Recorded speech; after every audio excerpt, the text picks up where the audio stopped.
আসসালামু আলাইকুম বন্ধুরা, কেমন আছেন সবাই? আশা করি সবাই ভালো আছেন। আজকে আপনাদের সাথে শেয়ার করব আমি সারাদিনে কি করলাম।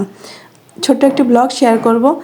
সকালবেলা উঠে সকালে তো নামাজ কালাম থাকে মুসলমান যেহেতু, এগুলো সেরে আমার সকালে আজকে হাটের দিন ছিল। সকাল সকাল রান্না করতে চলে আসলাম। আর আজকে রান্নার অংশ কম ছিল, এই জন্য গ্যাসেই রান্না করলাম।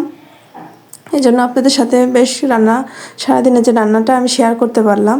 আর চুলায় রান্না করতে গেলে তো সবসময় এটা হয় না। প্রথমে ডিমটা ভাজি করে নিলাম। তাই আর হাটের দিন বলতে আমাদের যেহেতু বাজার করার কাজও থাকে, আর আমাদের কিছু ব্যবসা আছে, সেগুলো হাটের দিন হলে একটু ব্যস্ততা, সকাল সকাল যেতে হয়। এজন্য হাটের দিনে একটু ব্যস্ততা থাকে সকালবেলা। আর স্কুল খুললে ব্যস্ততা থাকে, কারণ স্কুলে ছোট ছেলেকে নিয়ে যেতে হয় স্কুলে। সেদিনও আবার আমার ভিডিও করা খুব সম্ভব, মানে একটুও পারি না। আমি চেষ্টা করলেও পারি না, খুব ব্যস্ততার ভিতরে যায় সময়, এজন্য আর পারি না। ডিমটা ভেজে নিয়েছি। এখন এতে আমি কিছু চিংড়ি মাছ ভর্তা করব। আমাদের সাহেবের চিংড়ি মাছ ভর্তা খুবই পছন্দ। আমার মেয়ের খুব পছন্দ, ছেলেটা আবার চিংড়ি মাছ ভর্তা পছন্দ করে না। তাই এক একজনের এক এক রকম পছন্দ, এক এক রকম জিনিস রান্না করতে হয়। এই গড়ে মিলেই আছি আর কি।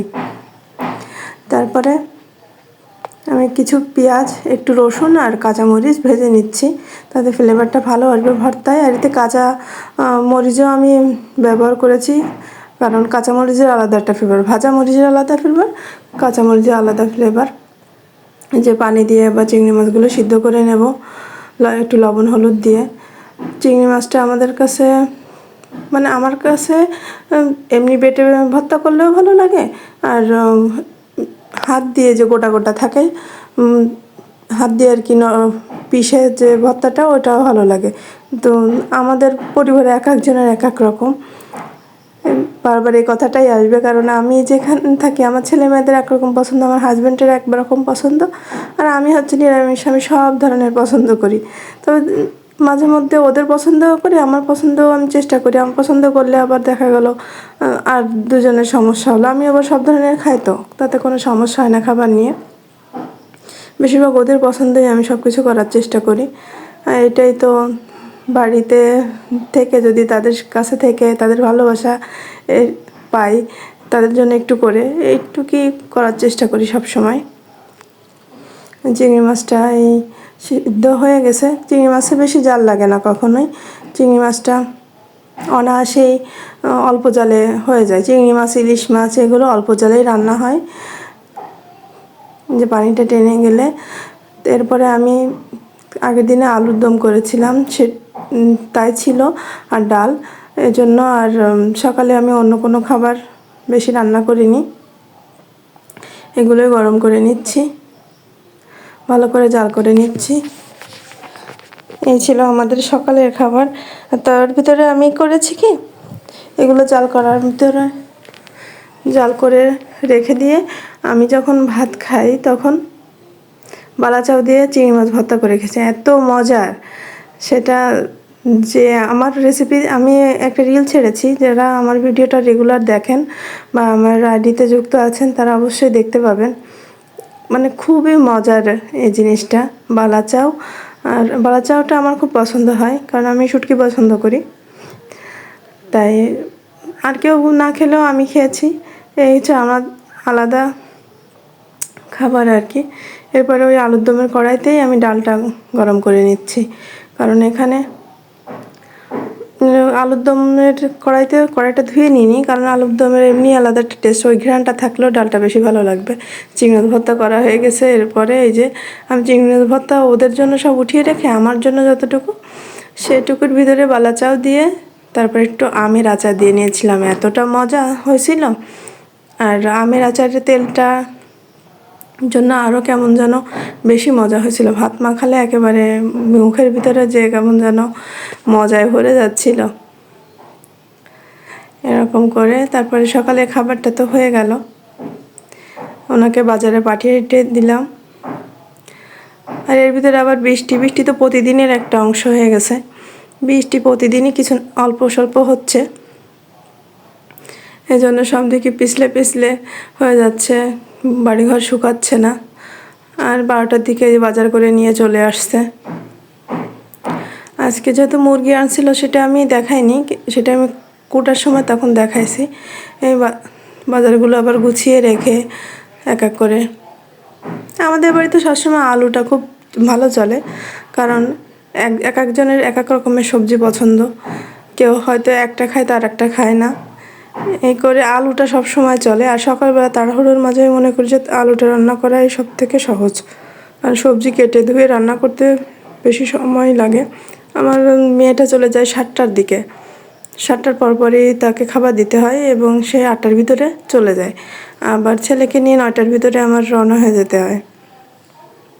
আর হাজব্যান্ড 9টার ভিতরে বের হয়ে যায়। তাহলে বন্ধ ছাড়া এমনি যেদিন খোলা থাকে সেদিন তো কোনো কাজই আমি মানে ভিডিও করা সম্ভবই হয় না।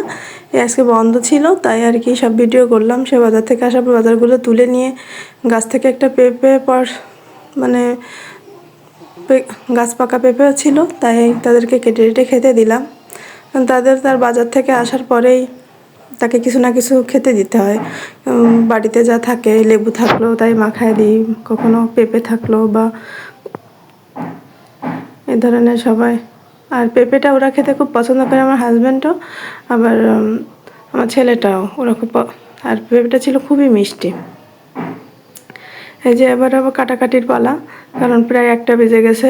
তাড়াতাড়ি রান্না না করলে আবার দুপুর তো হয়েই গেছে।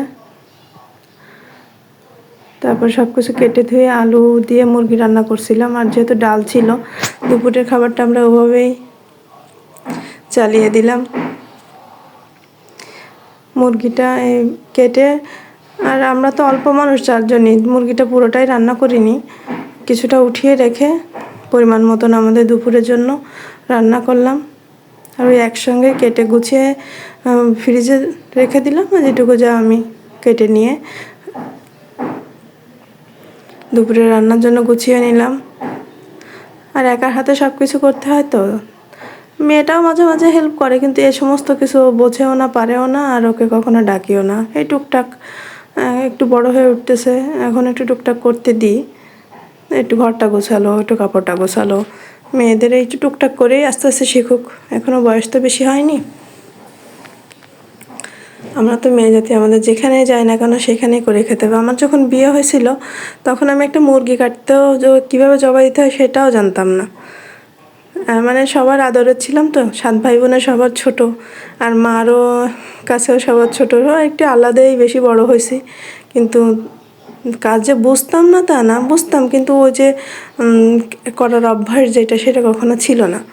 হয়তো বা মা কখনো রেখে বোনের বাড়িটারি গেছে বা কোনো আত্মীয় স্বজনের বাড়ি গেছে, তখন যদি কোনো কাজ করছি, কিন্তু মা থাকতে কখনোই কিছু করতাম না। আসলে তখন এর জন্য খুব খারাপ লাগে। আসলে মাকে যদি কিছু করে খাওয়াই আসতাম তাহলে হয়তো এই আফসোসটা এখন লাগতো না। এখন মন চায় কিছু করে, বা তার কাপড়টা একটু যে ধুয়ে দিই, তার কাজটা একটু করে দিই, কিন্তু এখন তো আর আগের মতন দিন নেই, আব্বা নেই। মার ওই টুকটাক করে যতটুক পারি চেষ্টা করি। কেটে কুটে সব কিছু গুছিয়ে নিয়ে এখন এই যে মুরগির মাংস তুলে দিচ্ছি। আসলে মেয়েদের জীবনটাই অন্যরকম। বাপের বাড়িতে যতটা আহ্লাদে এসে কাটানো হয়, শ্বশুরবাড়ি এসে তার থেকে বেশি কষ্টে কাটে। যদি বাপের বাড়ি থেকে কিছুটা হলেও কাজটা করে যাওয়া হয়, তাহলে আর শ্বশুরবাড়ি এসে কষ্ট হয় না। তা আমার ক্ষেত্রে অনেক সময় আমি কখনো হার মানিনি, আমি কখনো পারি না, জানি না, এটা কখনো কারো মুখের পরে বলিনি। আমি চেষ্টা করেছি সবসময় কাজের, সবসময়ের জন্য যে হ্যাঁ পারবো, আমি করতে পারবো, আমাকে দেখায় দেন, আমি পারবো, এরকম করেই সবসময় আমি কাজ করছি। আর শ্বশুর শাশুড়িকে বলতে পারবে না যে আমি একটা কাজ একবার দেখাই দিছি, আমি পরবর্তীতে সেটা করতে পারিনি। তারা মারা গেছে হয়তো, বা এটুকু আত্মীয় স্বজন যারা আছে বা দেখছে তারা এটুকু জানে যে আমি কোনো দিনও কোনো কাজে হার মানিনি। একবার দেখছি, সে জিনিসটা পেরে গেছে, কারণ আমার কাজে মন ছিল, ইচ্ছা ছিল। সব কিছু হচ্ছে ইচ্ছা শক্তির উপরই সব কিছু ডিপেন্ড করে। কিন্তু এখনকার মেয়েরা কি তাই করে? এখনকার মেয়েরা বলে সোজাসুজি, আমার মেয়েকে দিয়ে বুঝি আমি পারি না, এটা করবোই না, ব্যাস হয়ে পর্যন্ত। এই যে মুরগির মাংসটা, সাজা মুরগির মাংস রান্না করলে কিন্তু ভালোই লাগে। আর আমাদের দুপুরের খাবারটা একটু সবসময়ের জন্য, আমার যারা রেগুলার ভিডিও দেখেন তারা অবশ্যই দেখতে পাবেন যে একটু ঝোল রাখা হয় আমার তরকারিতে। অনেকে আবার ঝোল পছন্দ করে না, কিন্তু আমাদের বাড়িতে ঝোলটা খুব পছন্দ করে, এজন্য একটু ঝোল ঝোল করেই রান্না করা হয় সব কিছু। আর আমি কখনো ফ্রিজে অনেক দিনের জমানো তরকারি বা এটি রাখি না। আপনাদের সাথে কথা বলতে বলতে এই যে আমার রান্নাটাও কিন্তু হয়ে গেছে, এখন দুপুরের খাবারের ব্যবস্থা করতেছি। এর মাঝেই অনেক কাজ আমি শেয়ার করতে পারিনি। সবাই ভালো থাকবেন, আল্লাহ হাফেজ।